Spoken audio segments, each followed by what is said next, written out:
The wind moved like a whisper through the canyons of Red Hollow, brushing the sandstone cliffs with a dry rasp, carrying the scent of dust and old blood. In that scorched corner of the Arizona Territory, 1887, the sun didn't set so much as retreat, beaten back by the weight of its own heat. Shadows sprawled across the land like tired beasts, stretching over broken wagon wheels, bleached bones, and rock formations carved by centuries of silence. Deep in the cliffs, hidden where no lawman dared wander without a death wish, lay the remnants of a crumbling mission chapel. Its stone bones stood half-swallowed by time, arched doorways crooked, the bell tower shattered. What remained had been taken over by outlaws, men with names that stung like snakebite, and stories told in the fearful hush of taverns. This place was no sanctuary now, only shelter for the damned. Inside, the fire burned low, its flickering light playing across the faces of men hunched in drink and muttered arguments.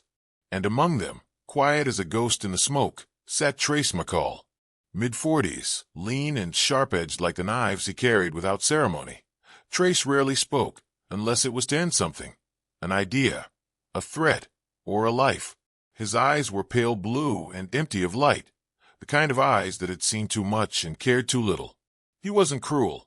He was simply finished. With the world, with himself, with redemption, if he'd ever believed in it. They said he'd once ridden for the law, once loved a woman, once smiled like any other fool. But that was before the fire, before the boy with the red kerchief, before whatever truth burned him hollow.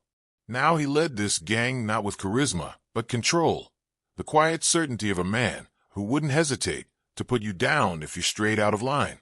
The night was deepening, stars swallowed by a cloud-covered sky, when the knock came. A soft tapping at the warped wooden door, too light to be a threat and too bold to be a mistake. Every man in the chapel froze. Hands slid to gun butts. Eyes flicked to Trace. He stood slowly, chair creaking, the firelight catching on the iron tucked beneath his coat. He crossed to the door and opened it without a word. There, framed by the dark and the desert wind, stood a girl. She couldn't have been more than 8, barefoot, dress torn and singed at the hem. Her face was smeared with ash, and her hands trembled at her sides, small fists stained with soot. But her eyes, brown and wide, didn't flinch, not even in the face of the man who'd gunned down 23 souls and never spoke of any of them again. The wind picked up her voice and carried it inside like a prayer gone wrong. Mama and Papa died. Can I stay tonight? For a moment, no one spoke. The outlaws blinked, as if they'd misheard her. One laughed, sharp and nervous. Another muttered something under his breath, already reaching for the rifle by his bedroll. "You're joking, right?"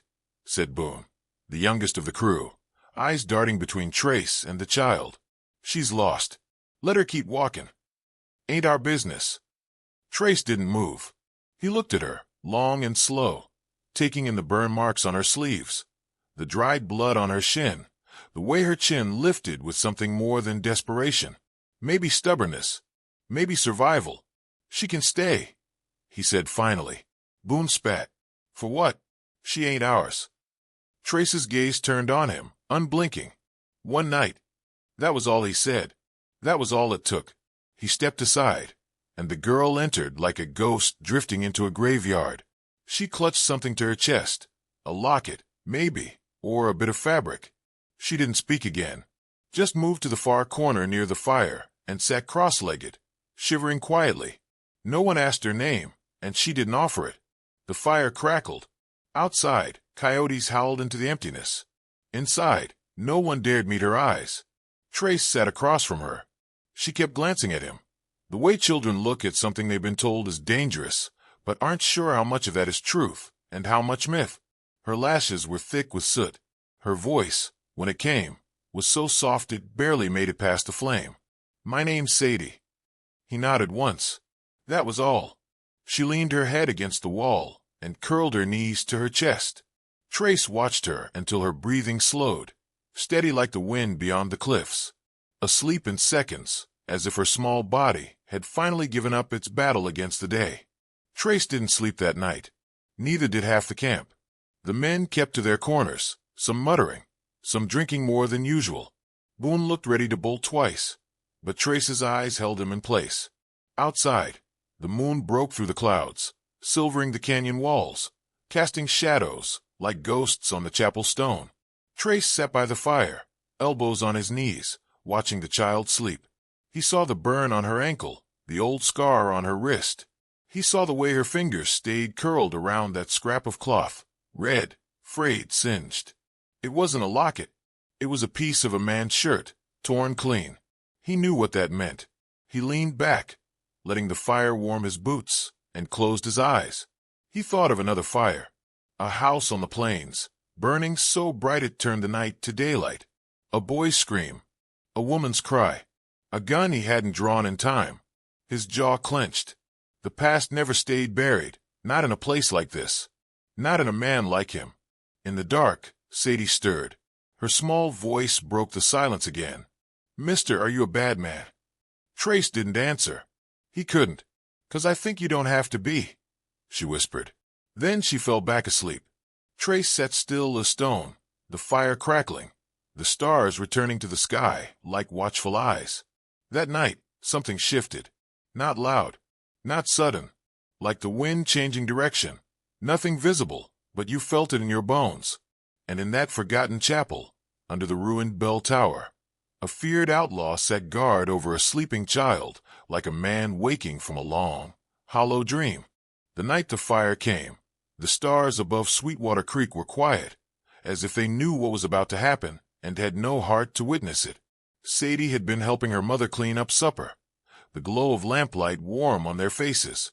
Her father had just come inside, smelling of horses and hay. He kissed the top of her head and joked that she'd scrubbed that plate so clean she might wear a hole straight through it.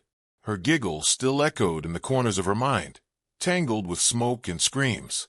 They came fast, 3 men on horseback, faces wrapped in cloth, guns raised before they even reached the porch. Her father didn't have a chance to get to the shotgun. 1 minute he was standing, the next he was on his knees, blood blooming across his shirt like spilled ink. Her mother screamed. Sadie froze by the stove, plate still in her hands. The man with the long scar and red kerchief threw the lantern to the floor. Fire caught like it had been waiting for permission. Sadie ran. She didn't remember choosing to run, only the feeling of cold air slicing through the heat as she crashed out the back door and into the trees.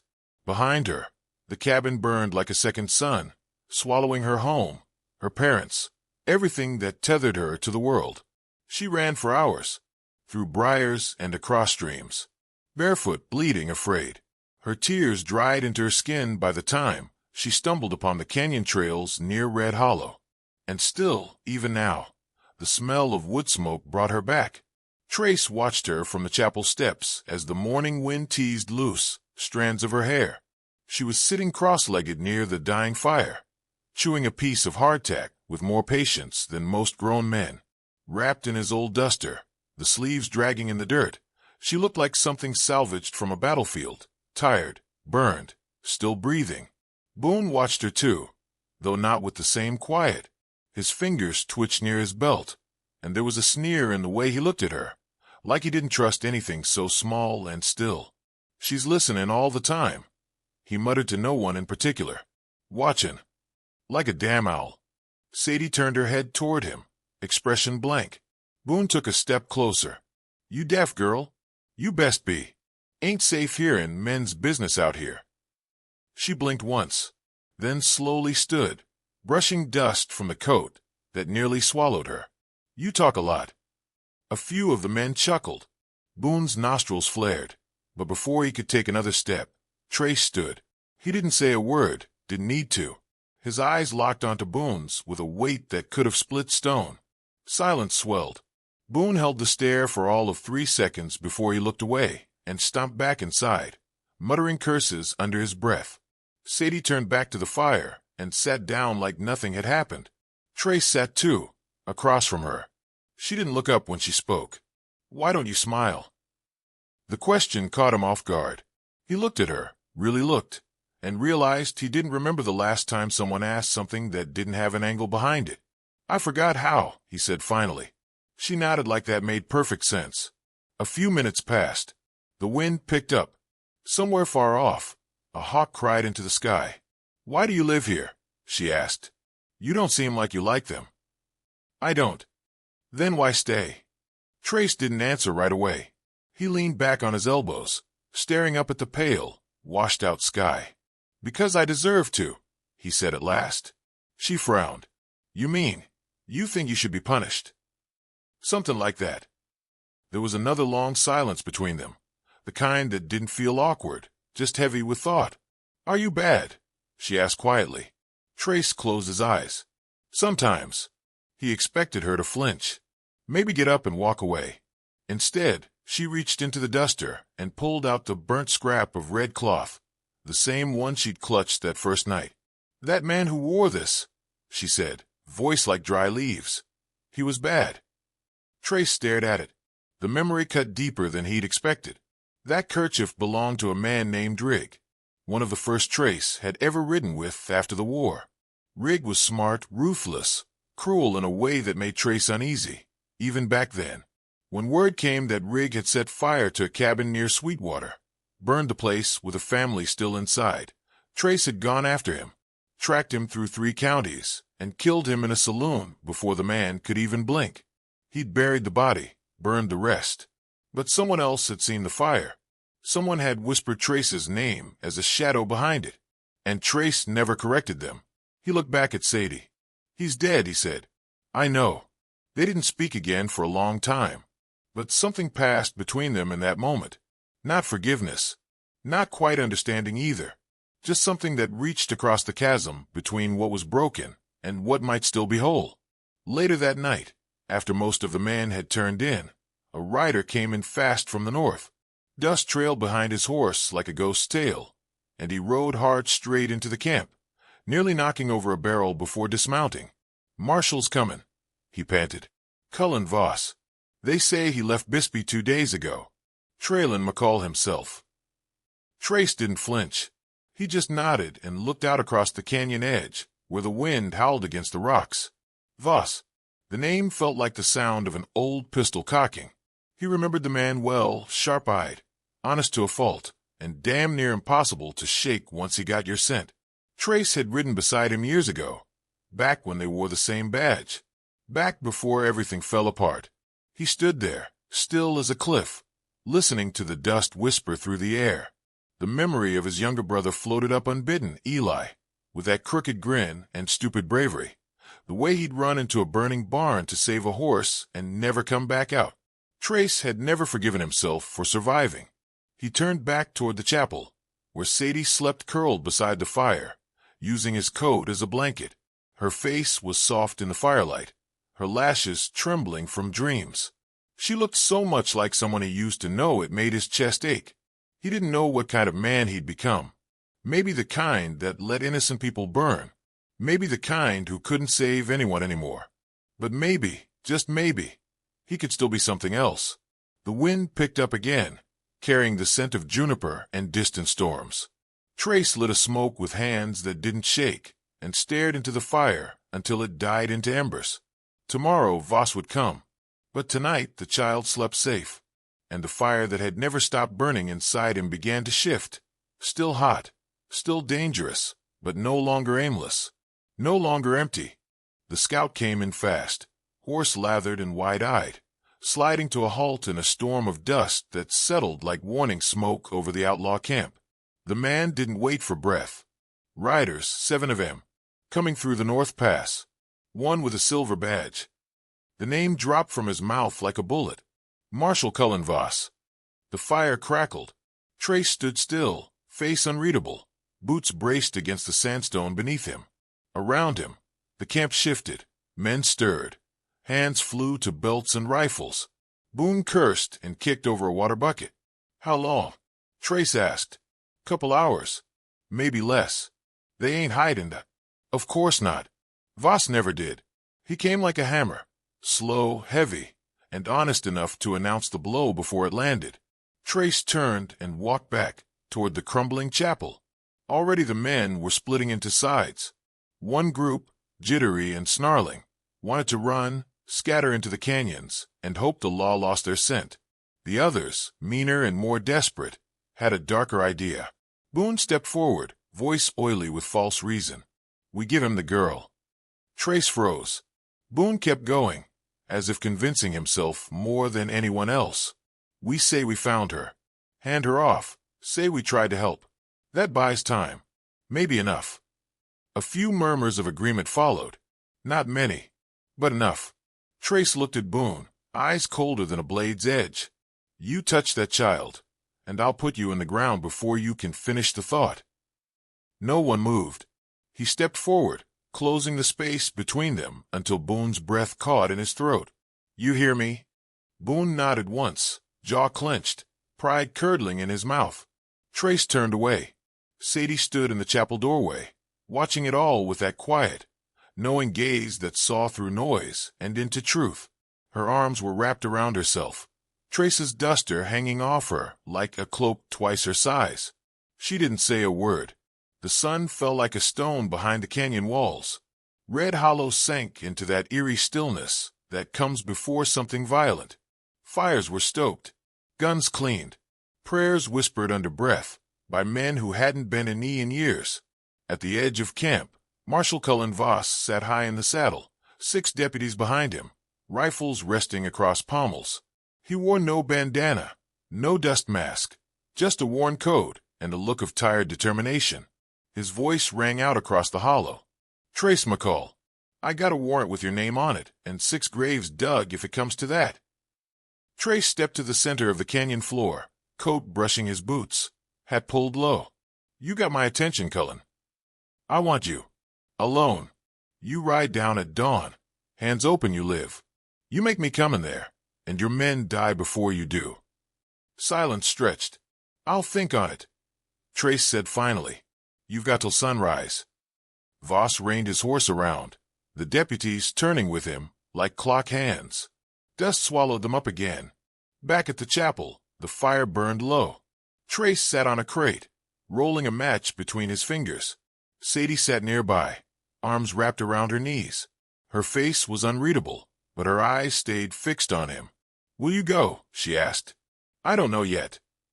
If you stay, they'll shoot you. Probably. She pulled the coat tighter around her. But you're not bad. He looked over at her and forced a tired smile. Don't tell them that. A little later, when the camp grew quiet and the wind dropped low, Sadie slipped out from beneath the blanket Trace had laid over her. She moved like a ghost between shadows, stepping over sleeping bodies, her small frame dwarfed by the rock walls. Her bare feet padded across cold earth, heart hammering, breath shallow. She knew the canyon well now, better than she thought she could after so few days. She followed the ridgeline, keeping low, until she saw the orange, that of a campfire burning just outside the hollow. The lawman's camp. She waited until the deputy on watch turned to check his rifle, then stepped forward. I need to talk to the marshal. He spun, rifle raised, startled, but then he saw her. A child, all eyes and soot and tattered lace. Sir, he called over his shoulder. Voss stood from the fire. His face was older than she expected. He wore weariness like armor. Sadie stepped closer. Please don't shoot him. Who? Trace. My new papa. The deputies exchanged looks. One muttered something under his breath. Voss said nothing, just knelt slowly in front of her, careful not to spook her. Your name, little miss? Sadie Lang. That stopped him cold. He leaned back, frowning. Your folks, they lived out by Sweetwater. She nodded, eyes glistening. They're gone now. Bandits burned our house. Voss stared at her, silence creeping in like a chill. Then he stood, slow and careful, as if remembering something buried deep. They said Trace McCall did it. He was seen near the ridge. Wore a red kerchief. She pulled the cloth scrap from her pocket. The burned one she kept close like a secret. This was from the man who lit the fire. Trace killed him. I saw it. The night held its breath. Voss took the cloth and turned it over in his hand. He knew it. He remembered who wore it. Rig Kessler. A monster by any measure, long wanted, long feared. And Trace had ridden with him once. But Rig had disappeared not long after Sweetwater burned. Until now, no one had known what happened to him. He never hurt me, Sadie said. He gave me his coat. He sits by the fire when I sleep. He says very little, but he never lies. Voss stared into the flames for a long moment. He remembered Trace McCall before the darkness swallowed him. A man of principle once, quick to draw, but never quick to kill. Then his brother died, and something broke. Trace left the badge behind, rode into the desert, and never looked back. But maybe something of that man still lived. At dawn, the lawmen stood lined up outside Red Hollow. No shots had been fired yet.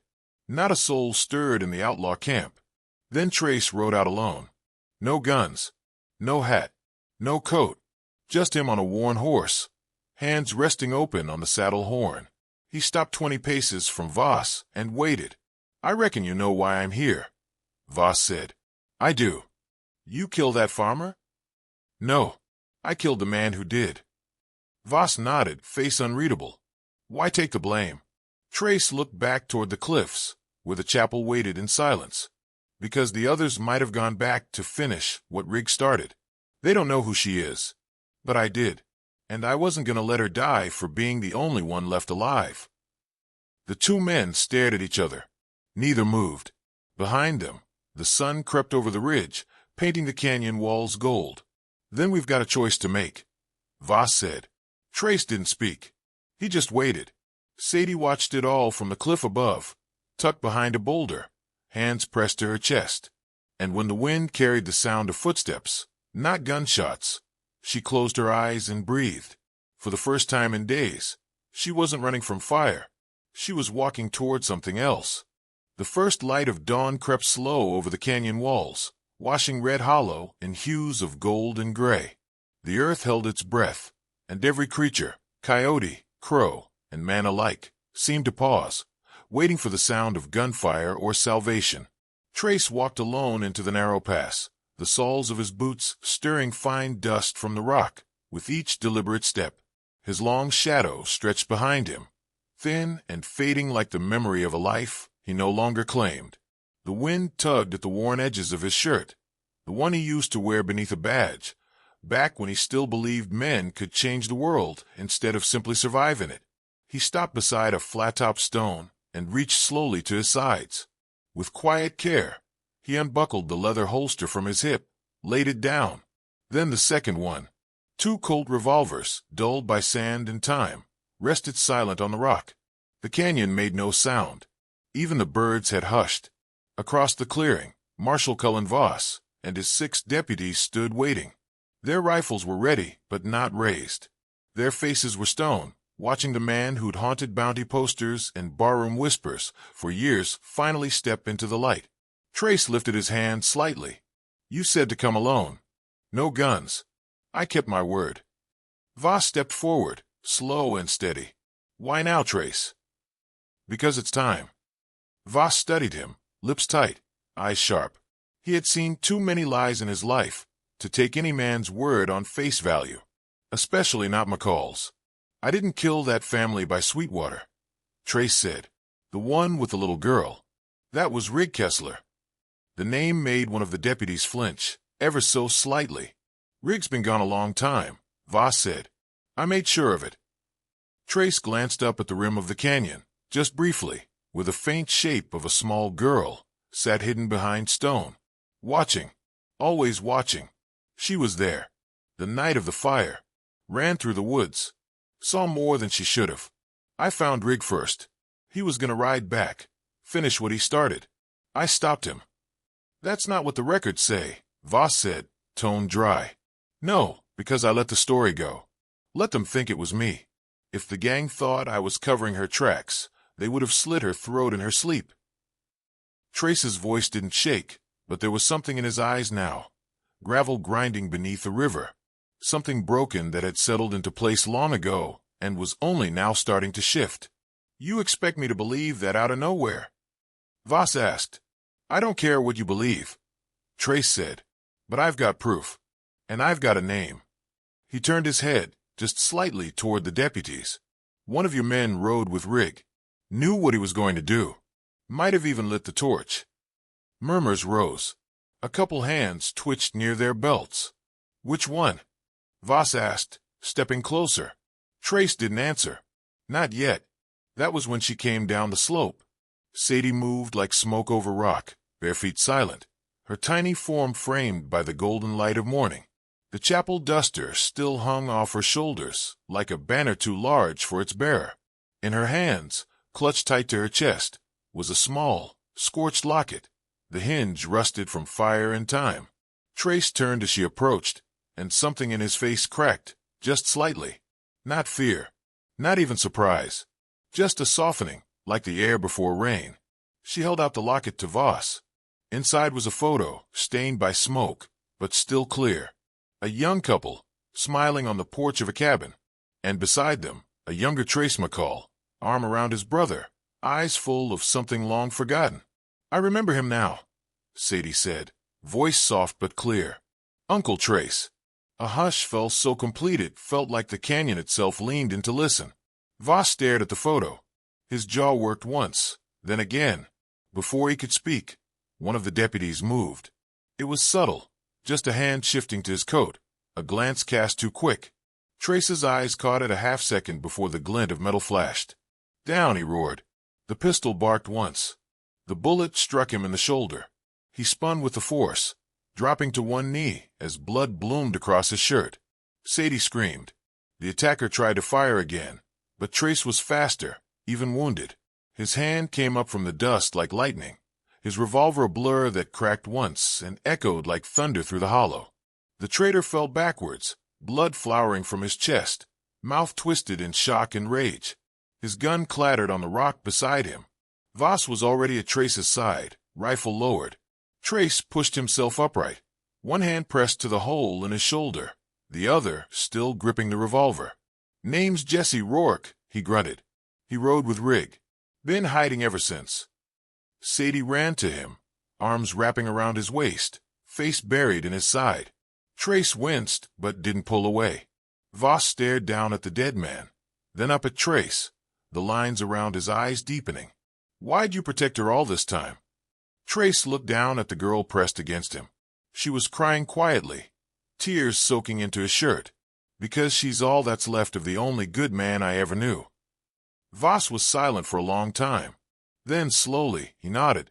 Behind them, the sun rose higher, casting long shadows and golden light across the bloodstained ground. The other deputies lowered their rifles. No one said a word. Sadie looked up at him, eyes red. "Are they going to take you away?" Trace glanced at Voss, then shook his head. "Not today." He holstered the revolver. For once, it felt heavier than usual. Not from guilt, not from fear, but from what he'd finally laid to rest. The wind stirred again, carrying away the smoke, the dust, and the last whispers of a legend. By mid-morning, Red Hollow was no longer a camp.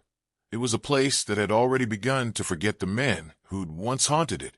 The gang broke like dry timber, splintering in every direction. Some tossed down their guns and surrendered when they saw Rourke fall. Others vanished into the desert, leaving behind blankets, half-eaten tins, and the ghosts of stories no one would tell again. Voss didn't chase them. His job had always been to find the truth, and this time, it stood before him bleeding but upright, holding the hand of a little girl with ash still tangled in her hair. Trace sat on a flat stone in the shadow of the chapel ruins, a blood-stained bandage wrapped tight around his shoulder. The pain was sharp but bearable. What hurt worse was the silence in Sadie's eyes as she stared up at him, tears making muddy tracks down her cheeks. "You're gonna leave," she said, not asking, just knowing. Trace opened his mouth, but no words came. His throat closed around them. He looked away. Voss stood nearby, arms crossed, watching the two with something that looked a lot like sympathy. "I could take you in," he said quietly. "Could drag you back to Tucson and put your name in the papers again." Trace didn't argue, but I saw what I needed to see. "You're not the man they say you are." Voss tipped his hat forward, gaze steady. "Still you disappear. Today. No more trails of bodies. No more vanishing into shadows. You start over somewhere clean. Far from here." Trace nodded. It was more mercy than he expected. Voss turned to go, then paused. "I hope she keeps you honest." Then he was gone, his deputies trailing behind like dust shadows on the wind. Trace sat a long while. The fire burned out, the canyon beginning to warm with the rising sun. Sadie hadn't let go of his hand. Her grip was tight, as if she feared he'd dissolve into the ground the moment she blinked. He turned to her, voice barely a breath. "I've done terrible things. Things I won't ever forget." She said nothing. "I don't know how to be what someone like you deserves, but I can try, if you let me." Her lip trembled. "But I don't want to go nowhere else." Trace leaned closer, eyes stinging with more than dust. "You already saved me, Sadie. This is your home now, if you'll let me stay in it too." Her arms wrapped around his middle, face buried in his chest. He winced, but held her just as tight. And in that broken-down chapel where sinners once hid from the law, something older than guilt began to take root. Not forgiveness. Not yet. But the first fragile sprout of something like peace. Asterisk. Months passed. The land around Sweetwater was cruel as ever, but near the foothills, just beyond where the grass began to push through hard-packed earth, stood a small ranch with whitewashed fences and a windmill that creaked in rhythm with the sky. Chickens scratched in the dust. Rows of beans stretched stubbornly toward the sun.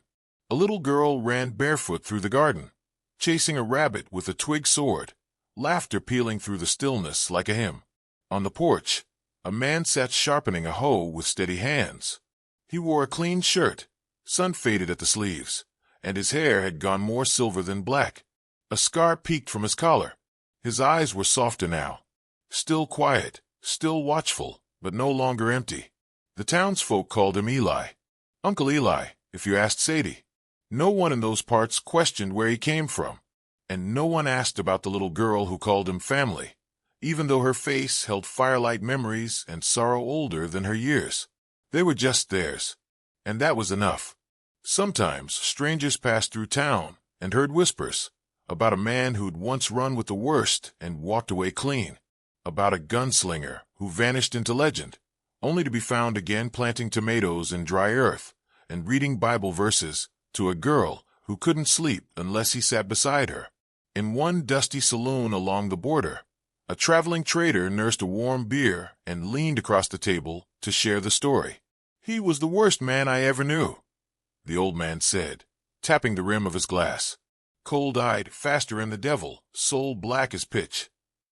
He paused, grin softening.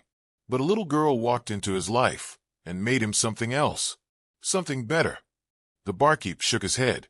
"Sounds like a lie."